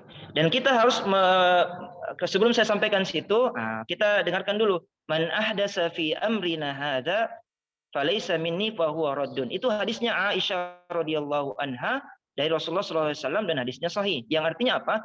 Barang siapa yang membuat sesuatu yang baru dalam hal ibadah, maka ibadah tersebut tertolak. Oke. Sekarang kita pakai dalil secara umumnya. Ketika Nabi Muhammad SAW meninggal, adakah satu riwayat dari Aisyah atau dari para sahabat yang mengatakan bolehnya atau ada yang mengirim pahala bacaan Quran? Nah itu yang pertama. Oke, ada yang bisa jawab? Oke, saya jawab tidak ada satupun dalil bahwasanya ketika Rasulullah SAW wafat atau meninggal, sahabat itu duduk kemudian membaca, mohon maaf, surah Yasin. Seperti kita ya di Indonesia Yasinan. Walaupun ada dalilnya, tapi dalilnya itu mohon maaf, nah ini mungkin karena ada mungkin perbedaan pendapat, kita kan fikih, belajar fikih. Tidak ada dalilnya yang kuat atau sahih dan hasan. Semua derajatnya adalah do'if, lemah. Ada yang lemah sekali malah. Tidak bisa dijadikan dalil. Memang ada perawinya. Bahwasanya Yasinan ada, tapi tidak ada dalilnya. Maksudnya tidak ada dalil yang kuat. Nah, yang menyatakan bahwasanya Yasinan atau ayat-ayat yang lain bisa dikirimkan kepada si mayit. Oke, kemudian yang kedua, pembukaan. Nah, ini juga mohon maaf ya, ini termasuk bid'ah. Bid'ah itu apa tadi? Sesuatu perkara ibadah yang baru. Oke, yaitu membuka acara dengan Al-Fatihah dan menutup acara dengan Al-Fatihah. Itu tidak ada dalilnya. Oke, ada dalil dari para sahabat. Bukan dalil dari Rasulullah ya. Ini dijadikan juga kaidah akidah. Nah, kaidah akidah dan kaidah fikih. Lau kana khairan lasabakuna. Pendek. Lau kana khairan lasabakuna. Para sahabat mengatakan apa artinya? Seandainya amalan ibadah itu ada di zaman Rasulullah SAW, maka kami akan pertama kali yang melakukan ibadah tersebut. Tapi buktinya tidak ada. Oke, seperti tadi, mengirimkan bacaan Al-Quran kepada mayit. Yang kedua, membuka acara dan menutup acara dengan Al-Fatihah. Nah, dan ini kebiasaan yang sudah terjadi. Yang saya bilang tadi, al-akhtau asy-syai'ah, kesalahan-kesalahan yang sudah tersebar di masyarakat yang susah susah dinasihati. Karena mereka meyakini bahwasanya itu sudah baik, sudah ada dalilnya. Kenapa? Karena dalam perkataan tabi'in mengatakan pelaku bid'ah lebih disukai oleh setan daripada pelaku maksiat. Nah, ini perkataannya. Bukan Nabi ya, tapi tabi'in mengatakan pelaku bid'ah, pelaku yang melakukan ibadah tanpa tuntunan dari Nabi, tanpa ada dalilnya, menyelisihi syariat, itu lebih disukai setan daripada pelaku maksiat. Kenapa? Karena pelaku maksiat masih mengetahui bahwasanya, mohon maaf, minuman keras itu haram, tapi mereka meyakini masih minum. Tapi kalau pelaku bid'ah, nah, itu masalah akidah. Mereka melakukan ibadah sampai zikir sekali, zikir lebih ini, ada amalan-amalan tertentu, malam nisfu Sa'ban dan lain sebagainya, dan lain sebagainya, malam nuzulul Quran, padahal tidak jelas dalilnya dari mana. Nah, nuzul Quran ini kan turun di malam Lailatul Qadar. Lailatul Qadar saja pakai logika ya. Lailatul Qadar kan dari tanggal 21 sampai 29. Kenapa ada malam nuzul Quran di Indonesia? Dan ternyata nuzul Quran cuma terjadi di Indonesia, tidak ada di Arab Saudi atau di Timur Tengah sana. Nah, ini termasuk bid'ah. Karena menyelisihi Nabi Muhammad SAW. Jadi tidak ada dalilnya ya bahwasanya mengirimkan pahala bacaan Quran kepada si mayit. Cukup doa. Nah, cukup doa. Doa ya bacaan yang terbaik adalah doa. Kalau orang tua yang meninggal itu tadi, Rabbighfirli wa liwalidayya warhamhuma kama rabbayani shaghira. Bagaimana kalau om dan orang-orang muslimnya? Allahumma ghfirlil muslimina wal muslimat wal mu'minina wal mu'minat al-ahya'i minhum wal amwat innaka samiun qarib. Itu semuanya menyeluruh semua umat muslim dan umat mukmin yang beriman di seluruh penjuru dunia. Jadi ada doa. Ada doa, bukan ada amalan-amalan khusus. Tapi ada satu ya, ini perbedaan pendapat dari kalangan ulama. Saya harus jelaskan karena ini semuanya sudah mahasiswa, bukan lagi SMA, bukan SMP yang biasa saya ajar di pesantren. Bahwasanya ada pendapat itu kan dalil itu ada 4. Yang pertama adalah Al-Quran. Kalau tidak ada dalilnya dalam Al-Quran maka diturun ke As-Sunnah. Kalau tidak ada keduanya maka ijma sahabat, yaitu persetujuan atau ijtihad, kesungguhan para sahabat untuk menetapkan hukum tersebut. Oke. Kemudian yang keempat adalah kias. Kalau tidak ada ketiga-tiganya maka kias. Contoh, kalau kias ini mengkiaskan itu apa bahasa Indonesianya ya? Menyamakan. Tapi tidak sama. Contohnya seperti khamar. Khamar di zaman Rasul kan ada. Tapi kalau kita di zaman kita kan di Sulawesi Selatan ballo. Nah, tidak kan hadisnya tentang ballo. Nah, ya, tapi kan ballo itu sejenis dengan khamar. Kullu muskirin khamrun wa kullu khamrun haram. Setiap yang memabukkan adalah khamar dan setiap yang khamar adalah haram. Nah, itu. Jadi balok masuk karena memabukkan baik sedikit dan tidak. Oke, itu ya, itu namanya kias. Seperti juga halnya ini yang mengirimkan bacaan pahala Al-Quran kepada mayat. Nah, ini saya sampaikan ya. Karena ada hadis dari Rasulullah SAW ketika Rasulullah SAW didatangi oleh, ada 2 hadis. Ada yang mengatakan perempuan, ada yang mengatakan laki-laki. Oke, terserah yang mana. Hadisnya sahih dua-duanya. Ada yang mengatakan, ya Rasulullah, orang tuaku ingin berhaji tahun depan. tapi dia meninggal tahun ini. Apakah saya wajib membadalkan, menggantikannya? Apakah saya boleh menggantikannya? Maka Rasulullah SAW menjawab, iya, silakan gantikan. Oke, itu ya. Jadi ada beberapa ulama yang mengkiaskan begitu pula, mengkiaskan dari haji tadi dibadal oleh anaknya sama dengan tadi mengirim bacaan Quran kepada orang tuanya. Nah, kalau kita mengambil kias ini, maka kita ambil kesimpulan bahwasanya bacaan Quran yang terbaik itu adalah bacaan Quran anaknya, bukan seperti kita di Indonesia. Kita kita mengundang anak yatim, anak panti, nah, kemudian suruh membaca mereka masing-masing, sedangkan mohon maaf, anaknya yang meninggal atau anak yang sudah meninggalkan dunia ini malah asik main HP. Itu tidak boleh. Nah, urus sibuk justru ya kalau kita mau mengambil pendapat yang itu. Tapi saya condongnya pendapat yang mana? Yang pendapat yang pertama, bahwasanya tidak sampai. Dan itu pendapatnya juga Imam Syafi'i rahimahullah. Karena kita di Indonesia ini kalau ditanya bermazhab apa? Bermazhab Syafi'i secara umum, tapi tidak paham perkataan Imam Syafi'i rahimahullah. Ya. Jadi pendapat pertama tadi tidak sampai, saya mengambilnya. Pendapat yang kedua saya tolerir, tapi yang saya tolerir adalah ketika anaknya yang membacakan Quran. Nah, menggantikan. Adapun orang lain tidak akan sampai. Jadi salah ini. Nah, ya. Jadi saya kira cukup. Ada lagi? Silakan. Fadhal. Baik, masih ada satu pertanyaan oleh Kak Jayadi. Mungkin bisa disampaikan pertanyaannya, Kak. Ya, silakan. Waalaikumsalam Ustadz. Waalaikumsalam. Terima kasih banyak Ustadz atas ilmu yang sangat bermanfaat subuh ini pagi ini.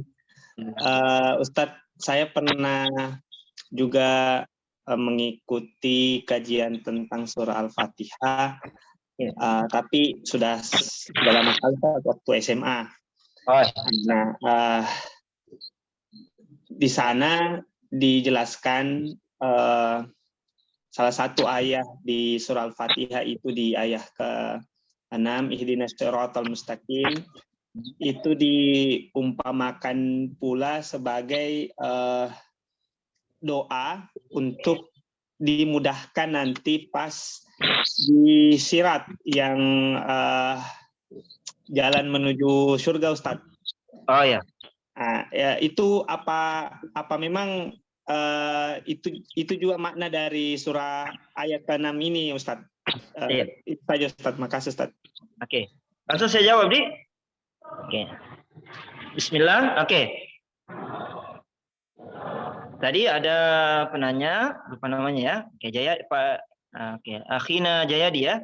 Jayadi mengatakan pernah bahwasanya ketika SMA mendengarkan kajian bahwasanya ayat ke-6 ihdinas siratal mustaqim ini adalah salah satu doa. Oke, salah satu doa untuk dimudahkan di sirat nanti di jalan menuju surga atau neraka ya. Karena sirat itu kan dalam hadis Rasulullah SAW rambut kita dibagi 7 lagi. Nah, kemudian kita jalan di atasnya. Ada yang jalannya secepat kilat seperti film ya, flash. Ada. Hadisnya jelas. Cepat kilat langsung sampai ke surga. Kemudian ada yang jalannya ngesot, ada dalam hadisnya panjang sekali tentang sirat ini. Kemudian ada yang baru jalan terpleset langsung masuk ke di bawah itu neraka jahim. Oke. Apakah doa ini termasuk dari doa, salah satu doa yang dipanjatkan supaya dimudahkan berjalan di sirat? Wallahu alam. Nah, hanya Allah yang Maha mengetahui.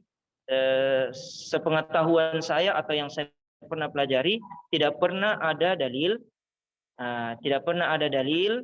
dari Al-Quran dan hadis atau dari sahabat yang mengatakan ini adalah salah satu doa. Karena saya baca tafsir juga, tafsir Ibnu Katsir tidak mengatakan bahwasanya ihdinas siratal mustaqim ini adalah salah satu doa. Jadi bukan doa. Yang doa adalah dari ayat 1 sampai ayat 7. Nah, itu tadi. Jadi ayat 1 sampai 7 adalah termasuk doa. Oke, doa ya. Nah, doa apa tadi? Doa untuk meruqyah. Jadi jawaban saya adalah wallahu alam bisawab, hanya Allah yang Maha mengetahui. Sepengetahuan saya tidak ada dalil dari Al-Qur'an dan hadis yang pernah saya pelajari atau yang pernah saya dapatkan mengatakan ihdinas siratal mustaqim adalah doa untuk dimudahkan untuk meniti sirat di akhir zaman. Tapi yang saya pahami adalah ihdinas siratal mustaqim adalah salah satu ayat surah Al-Fatihah yang memang dari ayat 1 sampai 7 itu semua doa. Nah, ihdinas siratal mustaqim, siratal mustaqim yang tadi saya jelaskan adalah kebenaran, yaitu Islam, bukan sirat yang ada atau jembatan yang di akhir zaman, tidak. Tapi jalan yang lurus. Mungkin itu ijtihad. Mungkin itu ijtihad dari penceramah tersebut atau dai tersebut. Ijtihad itu kesungguhan di beliau, mungkin memadu-madankan, mungkin kalau orang, mungkin begini ya logikanya, kalau orang yang selalu berjalan-jalan yang lurus di jalan Allah Subhanahu wa taala di dunia, maka nanti di siratal mustaqim atau di sirat, bukan siratal mustaqim ya, di sirat nanti di akhirat itu mereka juga dimudahkan. Nah, karena mereka sudah sudah melakukan amalan yang baik sesuai dengan syariat, sesuai dengan tuntunan Nabi Muhammad SAW, maka dia akan dimudahkan di perjalanannya nanti di sirat. Oke, itu saja. Oke, ada lagi? Silakan. Baik, apakah ada lagi pertanyaan dari hadirin yang ada di dalam room? Karena berhubung Afwan Ustadz, ternyata untuk sesi diskusi ini sampai jam 7.30, jadi Ya. seluruh hadirin masih ada sekitar 18 menit lagi. Iya, masih ada 18. Silakan, tidak masalah. Ke sesi tanya jawab, tidak masalah. Oke, silakan. Saya moderator. Ya, silakan. Oke, silakan. Iya, Assalamualaikum Ustaz. Waalaikumsalam warahmatullahi wabarakatuh. Muhammad Pak. Iya. Tadi sudah kita juga jelaskan Ustaz mengenai ketika imam itu membaca suatu doa, Ya. itu kita sebaiknya mengiminkan di penghujung doa, bukan di tengah-tengah. Ya. Ya, terkait dengan suratul Fatihah, ketika imam membaca suratul Fatihah di dalam sholat, itu ada beberapa versi yang saya dengar Ustaz. Kita Yes. sebaiknya makmum itu mengikuti bacaan suratul Fatihah itu per ayat, dan versi lain itu kita mengikuti bacaan suratul Fatihah itu setelah semua surahnya dibaca habis. Itu baiknya bagaimana itu? Oke, sudah paham. Oke. Syukran, terima kasih Muhammad Fahmi. Pertanyaan yang luar biasa. Oke, semuanya tadi pertanyaannya bagus, Masya Allah. Surah Al-Fatihah, perbedaannya itu sebenarnya sudah perbedaan ulama dalam membaca bagaimana hukum makmum. Ini selalu ditanyakan ya, bagaimana hukum makmum berimam kepada imam ketika sholat. Nah, dan yang ditanyakan pasti ya yang jahriyah ya, yang keras, bukan yang sirriyah. Oke, kita bagi dua. Yang jahriyah, kalau sholatnya jahriyah, maka yang menurut pendapat, sebelum saya jelaskan nanti pendapat-pendapat ahli fikih yang lain, menurut pendapat yang saya ambil, yaitu kita tidak membaca Al-Fatihah. Oke, kita menyimak saja. Oke, kalau dia sholatnya sirriyah, maka kita membaca Al-Fatihah. Oke, saya ulang ya. Yang ini yang menurut pendapat yang saya ambil, yang sudah saya pelajari, dan saya ambil untuk patokan untuk saya jalani. Nah, kalau dia sholat jahriyah, sholat yang dikeraskan, maghrib, isya, dan subuh, kita bermakmum, kita makmum, maka kita menyimak saja. Menyimak bacaan imam. Sedangkan yang kalau dia sirriyah, zuhur dan asar, maka kita membaca surah Al-Fatihah. Oke. Ya, itu menurut saya. Tidak saya paksakan, tapi bisa diambil. Oke. Sekarang saya jelaskan dari segi ahli fikih ya. Oke. Ada banyak perbedaan tentang bagaimana membaca surah Al-Fatihah ketika kita bermakmum kepada seorang imam ketika sholat ya. Oke, yang pertama ada yang mengatakan kita mengikuti sat per ayat. Nah, contohnya Bismillahirrahmanirrahim, Alhamdulillahirabbil alamin, barulah kita makmum, baru baca Bismillah. Itu yang pertama. Oke. Yang kedua, ada yang mengatakan nanti selesai seperti tadi, ada yang mengatakan setelah selesai semua imam membaca, barulah kita baca. Dan ini jarang terjadi, karena kalau kita baca ayat lagi, itu kan jedanya banyak. Dan biasa, kalau jangan bilang menganggap imamnya sesat ya. Biasanya kan ada imam ada yang jedanya sampai 1 menit atau 2 menit. Itu menandakan untuk itu berarti dia mengambil pendapat makmumnya ini silakan baca Al-Fatihah. Nah itu 1 menit 2 menit.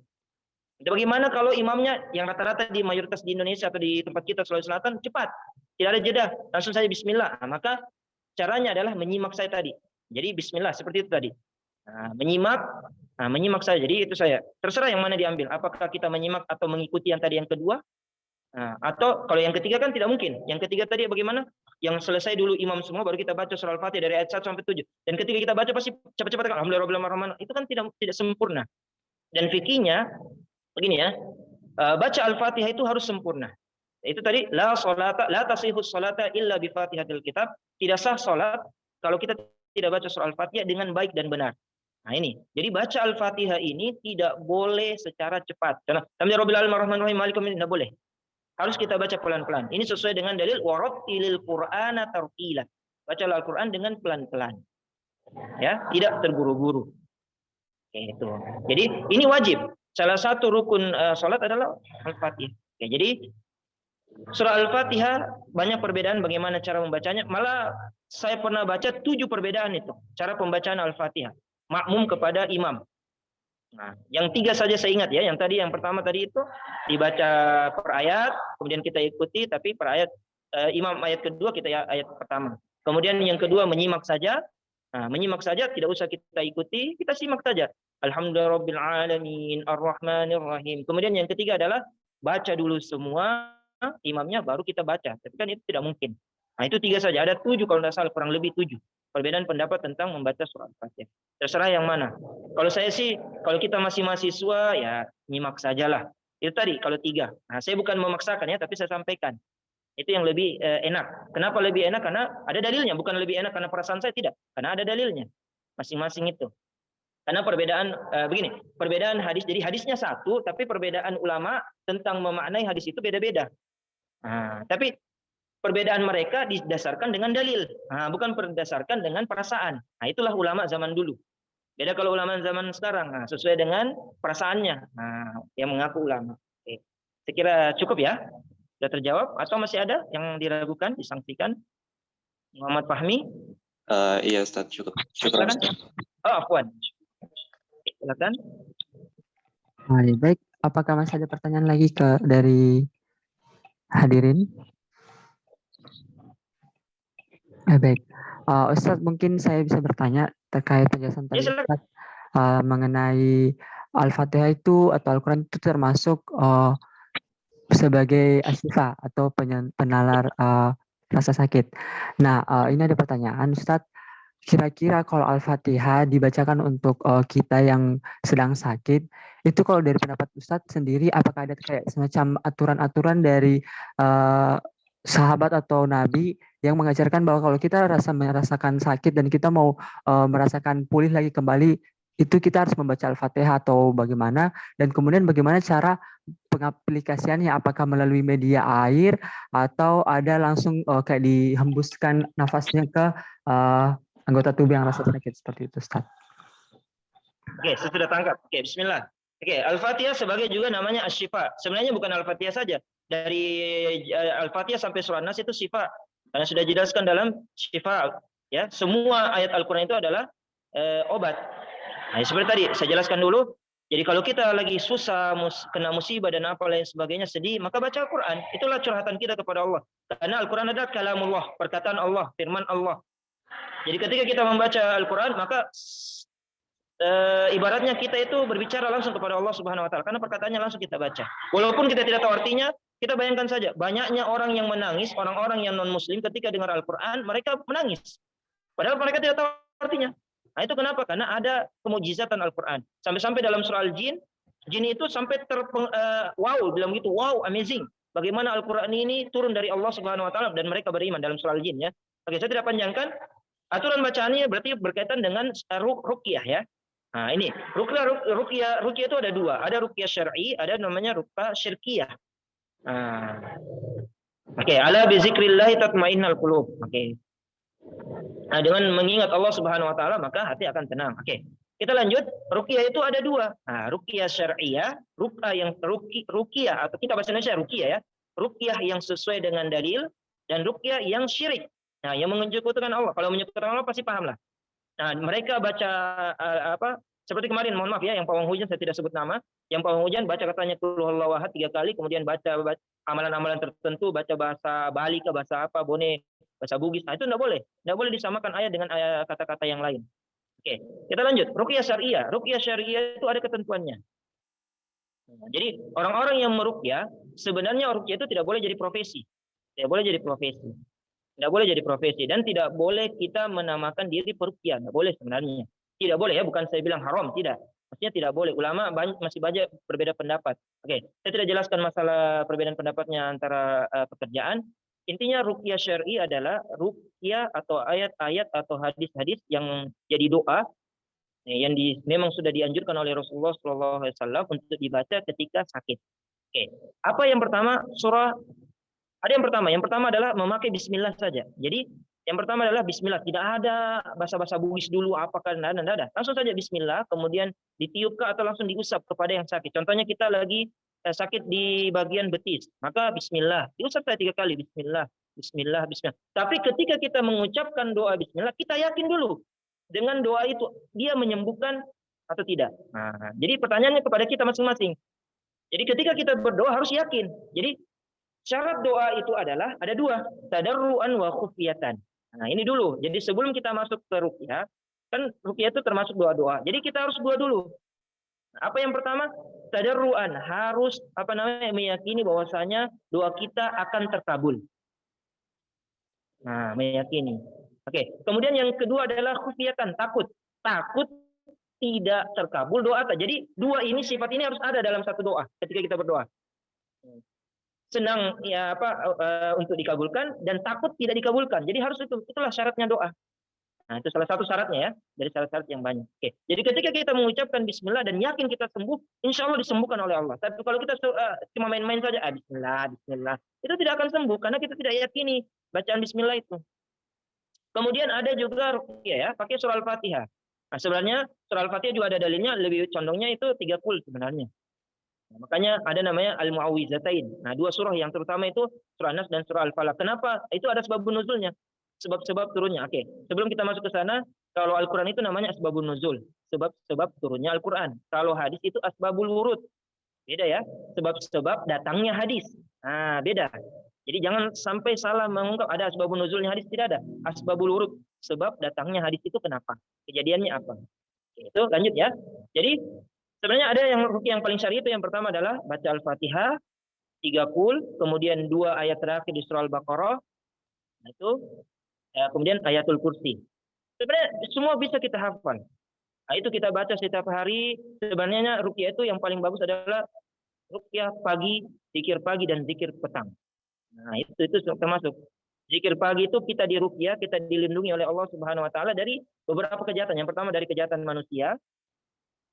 Kita baca itu zikir pagi dari kejahatan manusia, kemudian kejahatan makhluk halus, jinkah, setankah dan lain sebagainya, kemudian dari binatang, buas atau semut dan lain sebagainya. Ketika kita tidur tidak diganggu sama semut, atau kita di hutan tidak diganggu sama binatang buas, itu karena zikir pagi dan zikir petang. Kemudian tidak diganggu dengan terkena musibah atau gempa bumi. Jadi 4. Sama ketika kita di sore hari, malamnya juga kita terbebas dari 4 tadi. Gitu ya. Jadi bacaan yang terbaik adalah Al-Fatihah. Dan kemudian ada juga yang tabiin ya.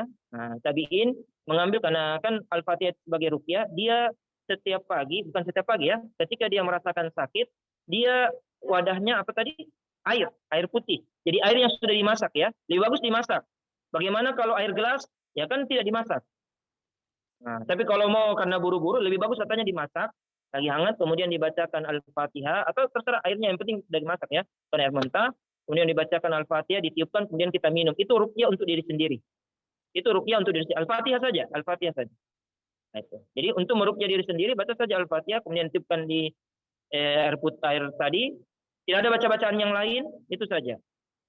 Adapun ruqyah syirkiyah mudah didapat. Ada jimat-jimatnya, ada bacaan-bacaan yang lain, dan tidak boleh ya disandingkan dengan kata-kata yang lain atau kata-kata mantra-mantra bugis dan makassar. Oke, kira itu. Jadi ada beberapa cara ruqyah ya. Lebih cepatnya tadi Bismillah.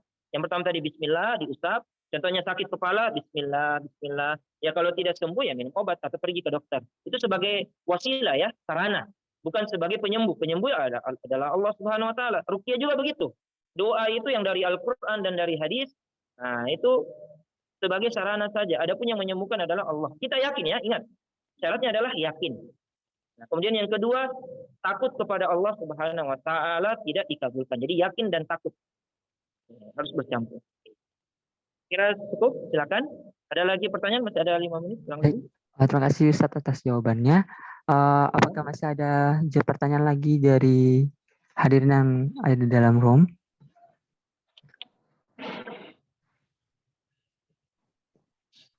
Baik, jika memang tidak ada, kami tutup diskusi pada di kajian hari ini. Untuk itu sebelumnya kami mengucapkan terima kasih kepada Ustadz dan telah menyempatkan waktunya untuk menyampaikan materi yang sangat menarik pada pertemuan kali ini. Dan kami juga mengucapkan terima kasih kepada seluruh hadirin yang telah berpartisipasi meskipun masih pagi-pagi sekali, tapi masih semangat untuk berkajian. Ya. Baik, itulah kajian online Islam di pertemuan keempat ini. Sekali lagi kami ucapkan terima kasih. Jika ada yang ingin memberikan saran, bisa memberikan saran melalui panitia. Kemudian kami mengharapkan kepada seluruh hadirin untuk tetap konsisten kehadirannya di setiap pertemuannya. Dan untuk menutup kajian kita pada pagi hari ini, marilah kita melafazkan istighfar sebanyak 3 kali. Astagfirullahaladzim, astagfirullahaladzim, astagfirullahaladzim. Dan doa kafaratul majelis. Subhanakallahumma wa bihamdika, asyhadu an la ilaha illa anta, astaghfiruka wa atubu ilaik. Wabillahi taufiq wal hidayah. Wassalamualaikum warahmatullahi wabarakatuh. Waalaikumsalam. Waalaikumsalam. Syukran, barakallahu fikum. Barakallahu fikum. Ya, insyaallah. Ya, syukran. Barakallahu fikum. Jazakumullah khairan. Oke. Saya keluar di. Assalamualaikum warahmatullahi wabarakatuh. Waalaikumsalam warahmatullahi wabarakatuh. Waalaikumsalam, Pak Ustaz.